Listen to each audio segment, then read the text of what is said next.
Salam hörmətli izləyicilər, xoş gördük sizləri Sahlənin Mətbəxi kanalında. Əziz izləyicilər, bugün biz çox gözəl bir sos hazırlayacağıq.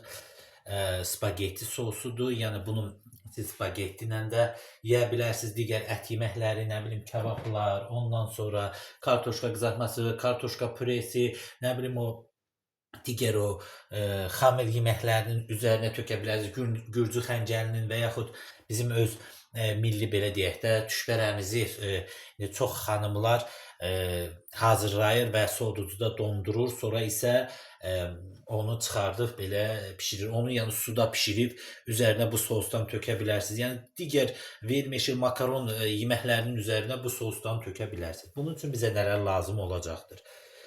Reyhan, şüyüd, göylərimiz buradadır. Acı bibar, bax biz acı bibarı deməli buradan beləcinə başlığını kəsmişik. Belə toxumlu eləyəcəyik. Ancaq şirin bibarı isə yəni içini belə təmizləmişik. Baxın beləcə da içini təmizləmişik. Beləcə eləyəcəyik. Amma bu acı bibar toxumlu olmalıdır. Yəni yuv verib sarımsaq, pul biber, onu da deyim ki bu biraz acı olur.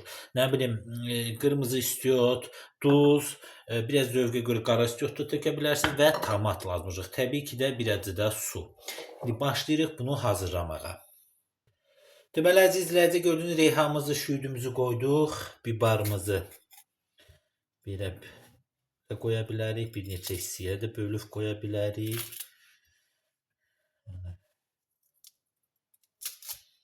Belə bibarımızı acı bibarı da beləcə eləyirik, qoyuruq. Və sarımsaq. Ümumiyyətlə mən sarımsağı çox sevirəm. Bəzi adamlar sevmir. Ancaq mən həddindən artıq çox sevirəm bu sarımsağı. Bax beləcə sarımsaq çox gözəl dadlı çıxır. Ondan sonra götürüb pul biber tökürük. Deməli acıdır pul biber. Bax belə. Plus bibarın da acılığı var. Bu da yəni belə deyək də mən xoşlayıram zəqqutunlu olan. O Çin mətbəxi kimi çox acı olanı. Ondan sonra qırmızı istiotdan biraz belə gözə yarı tökürük. Çox oldu. Biraz qaytaraq. Və duz əlavə edirik.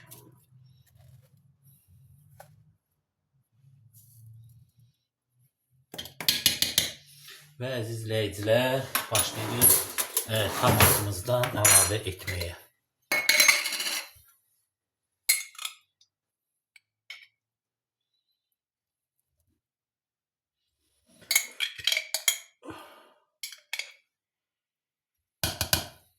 Yəni 2-3 qaşıq tomat əlavə edirik. Yəni dolu yox da, dolu 2 qaşıq etdik, kifayət edər.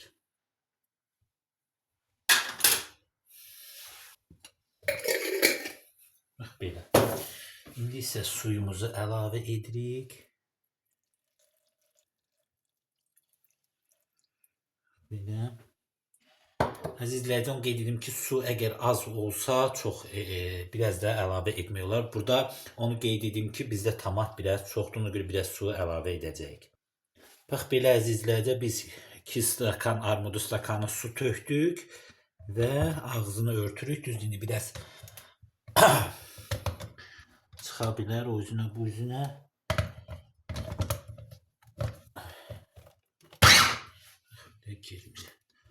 Girdi və indi blenderdə isə